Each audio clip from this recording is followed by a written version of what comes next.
Voyons maintenant les propriétés de la multiplication d'un vecteur par un réel. Alors prenons U un vecteur et K un réel. Alors par contre un réel non nul, sinon c'est pas très intéressant. La première chose que l'on va dire, c'est que KU est un vecteur. Et si KU est un vecteur, ça veut dire que KU possède trois propriétés. Première, c'est sa direction. Deuxième, c'est son sens. Et troisième, c'est sa norme. Alors, au niveau de la direction, KU et U ont même direction. Donc, c'est la même que U. Et ça, c'est tout simplement parce que la droite qui porte le vecteur U et le vecteur KU est la même. Par contre, au niveau du sens, ça va dépendre. Si K est strictement positif, eh bien, c'est le même sens que U. Par contre, si K est négatif, c'est un sens opposé de U.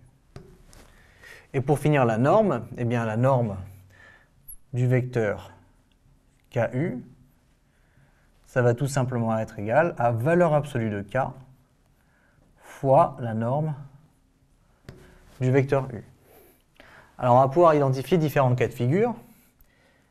Premièrement, si K est strictement inférieur à moins 1, c'est-à-dire que K est déjà négatif, donc le sens sera à l'opposé du sens de U, et comme K est plus grand que 1 en valeur absolue, eh bien ça ce sera plus grand que 1, ce qui veut dire que la norme ici, valeur absolue de K fois norme de U, sera plus grande que norme de U. Autrement dit, si U est dans ce sens-ci par exemple, et à cette longueur-là, eh bien KU va être dans le sens contraire et va être plus long. Alors de combien, ça dépend de la valeur de K, mais schématiquement, on s'attend à quelque chose comme ça. Maintenant, si K est compris entre moins 1, K et 0 comme ceci, alors K est toujours négatif, donc les sens seront contraires pour U et KU. Par contre, K sera strictement plus petit que 1 en valeur absolue, et donc le vecteur KU sera moins long que le vecteur U. La norme sera plus petite. Alors évidemment, entre les deux, il y a le cas particulier K égale moins 1. À ce moment-là, KU est simplement l'opposé du vecteur U, c'est-à-dire le même vecteur, mais avec le sens contraire. Et maintenant, si j'ai K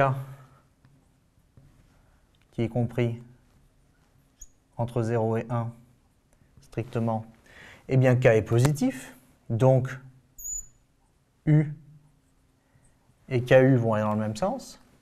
Simplement, comme K est plus petit que 1 en valeur absolue, eh bien le vecteur KU va être plus court, sa norme va être plus petite que la norme du vecteur U. Et pour finir, bien sûr, si K est strictement supérieur à 1, eh bien K est positif, donc KU et U ont même sens. Par contre, K est aussi strictement plus grand que 1, donc le vecteur KU est plus long que le vecteur U. De combien? Ça dépend de la valeur de K, mais on est sûr qu'il est au moins plus long que le vecteur U.